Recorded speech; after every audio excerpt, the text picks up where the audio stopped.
Hey y'all, hope y'all doing well. Today we're gonna go over. I used to do like my whole income thing every month.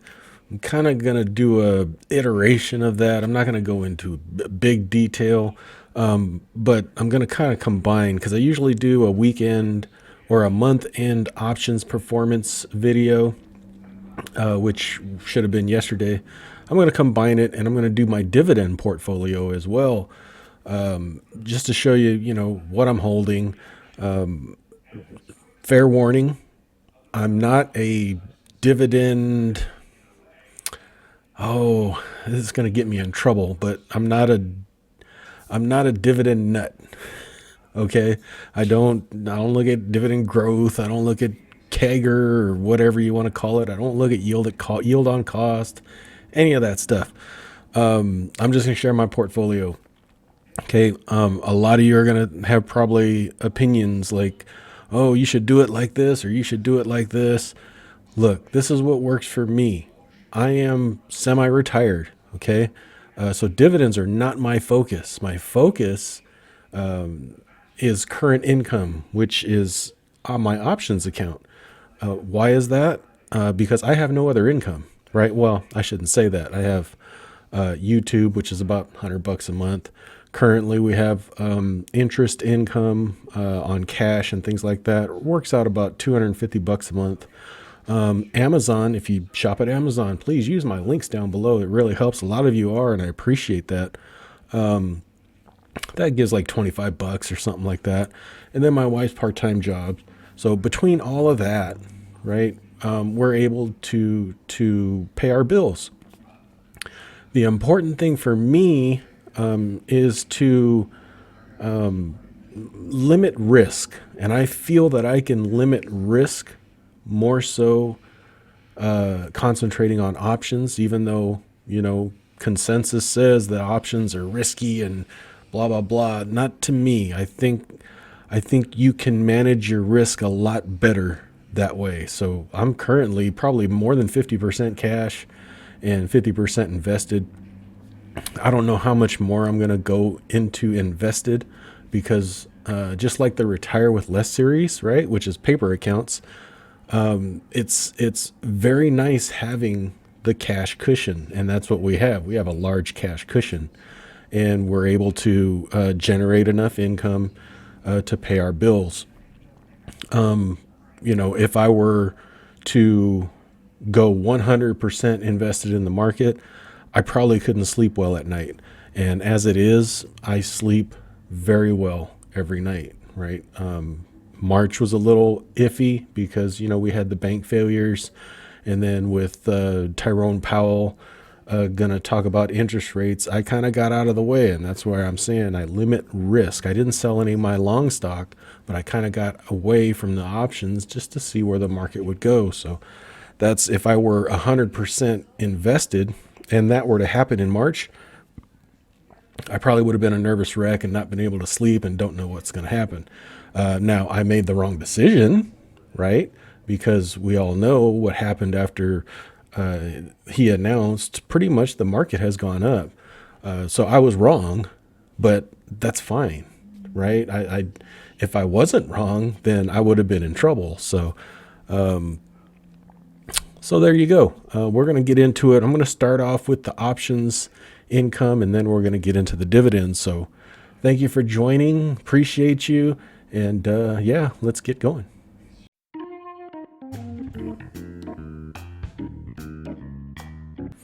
All right. For my options peoples, I didn't do a Friday trade video, so we're going to cover that real quick.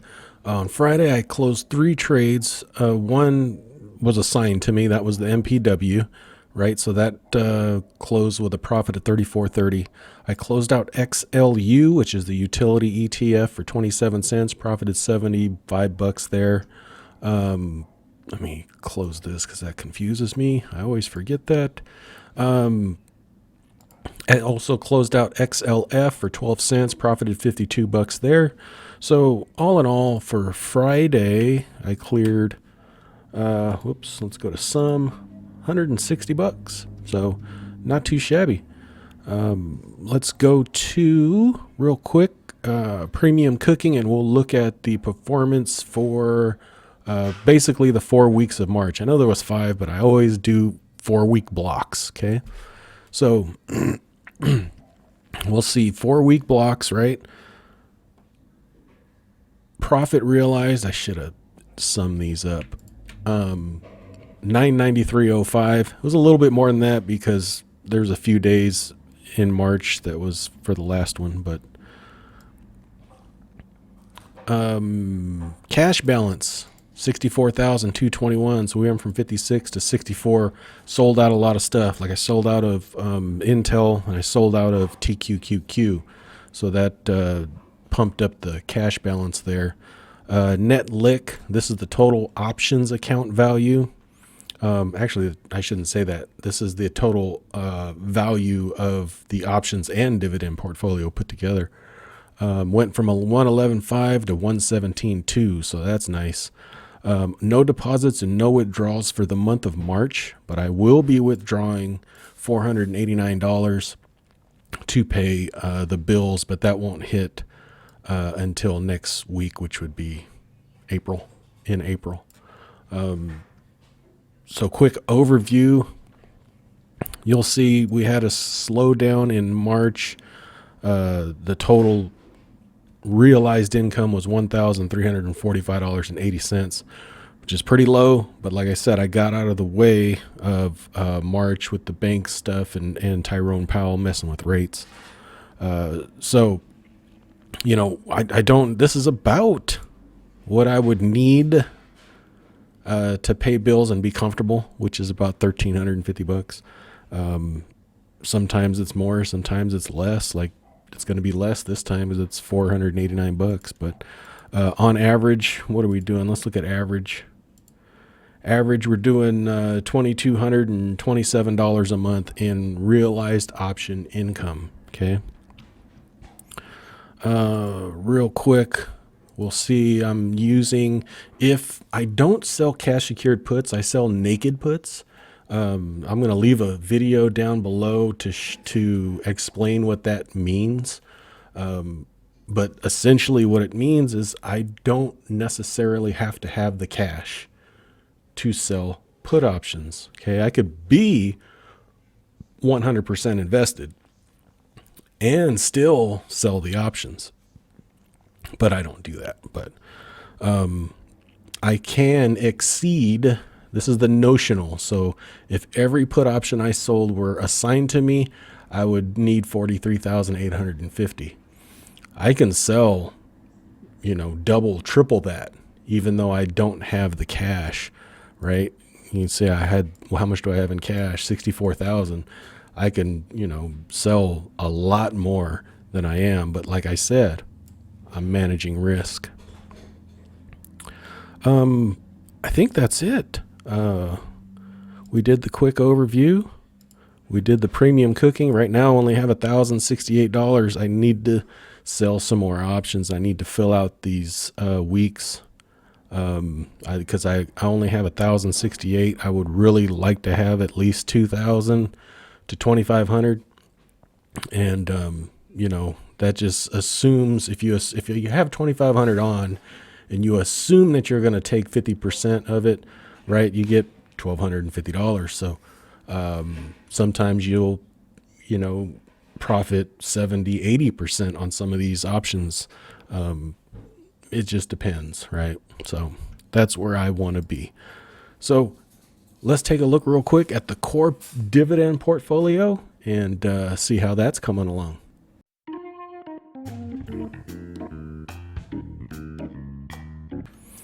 All right, now we are in the dividend tab, the core portfolio tab, and I know a lot of people think that, I know spreadsheets. I'm like spreadsheet illiterate. Okay.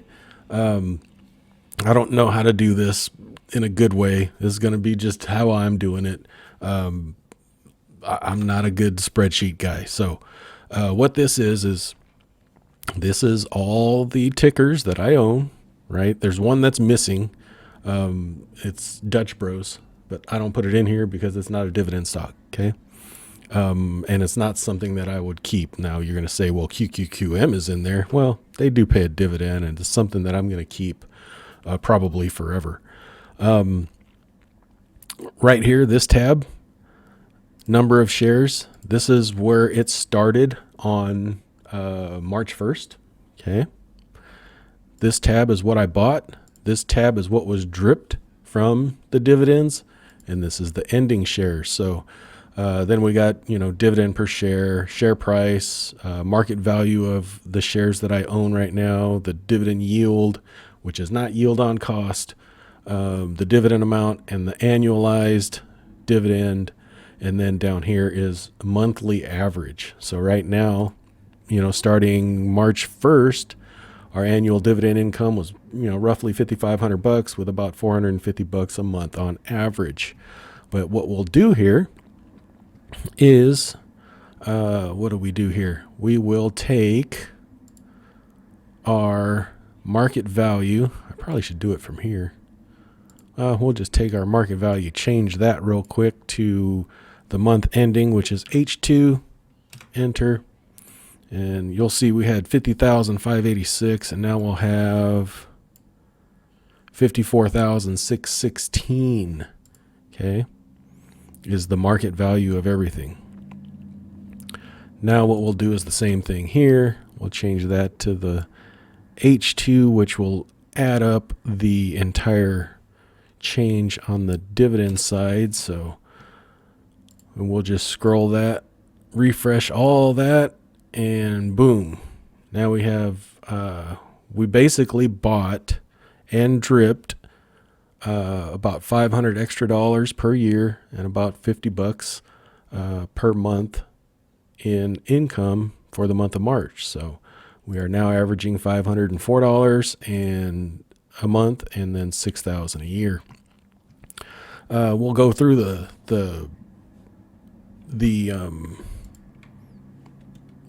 columns here. See if I can hide these real quick. I shouldn't. So Jeppy, we bought 3 shares. We dripped 2.194, ending 335.694. Now these bug me. I like to have them even, so I'll probably do something to even those out. That's one thing that bugs me. JEPQ, next largest holding. We bought 3, dripped 2 for ending shares of 205 shares. Next up, MPW. We bought 300 shares. We're up to 1,000 shares. I think I'm going to cut it off right there. I think MPW is being priced as like it's going to go bankrupt, and I don't believe that to be the case. I think it's kind of a buy of a lifetime, but no financial advice up in here. That's given us, $1,160 a year in income. That's the one that I think is most risky. Some might argue that Camping World is. We bought 4, dripped 7, got a total of 240 shares. That gives us about $600 a year. PDO, which is a PIMCO high yield bond fund. Okay. We bought 47, dripped 3. We got 400 shares there. That gives us about $630, $614 a year in income. QQQM, this one bugs me too because it dripped 0.062. So we're up to 31.062 shares. New Tech is a new holding for me. They ended up buying a bank.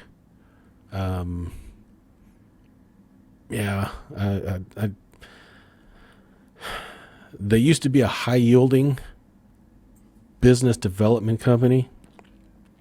And I knew they weren't going to maintain their dividend when they bought the bank because, they're going to be taxed differently. But I think a lot of people got shocked when they didn't maintain their dividend, and it kind of put pressure on the stock. And then, of course, the bank failures and all that stuff. So that one gives us about $108 a year. Horizon, another business development company that Newt used to be, but they still are. We bought 35 shares, dripped 1, so we got 200 shares. That's going to give us about $264 a year. And then TLTW, that's the 20-year treasury. I have a very small position in it. Bought 2 shares, dripped 0.144 for 16.744 shares. Gives us $110 a year there. So ideally what I want to do is take advantage, because we are sitting on a lot of cash. So I want to take advantage of dips on my core stuff like JEPI and JEPQ and QQQM. Pretty much is the core. Everything else, I wouldn't mind if it went away. Okay. But that's just me. So we'll see. You might see, me continuing to buy MPW, Camping World, and Newton Horizon, but just know, I don't expect to be holding these long term, right? I would really love for them to be gone and for the money to be poured into QQQM, JEPI, JEPQ, that type of thing. I'm more of an ETF guy, so that's just the way it is. But I'm happy to see that $500 a month average. It doesn't all, but most of that gets reinvested and dripped.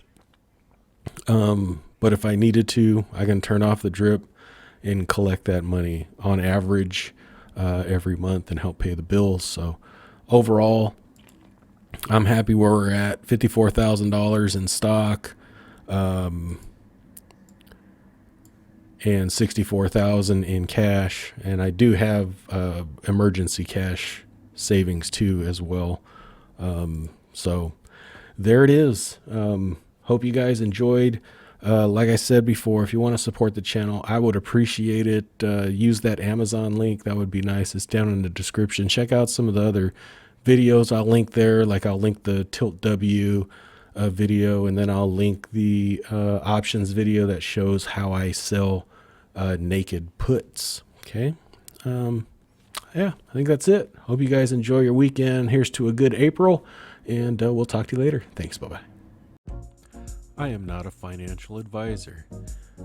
The information contained in this video is for entertainment and informational purposes only. It is not intended to be investment advice. Please seek a licensed professional for any investment, tax, or legal advice. Thank you.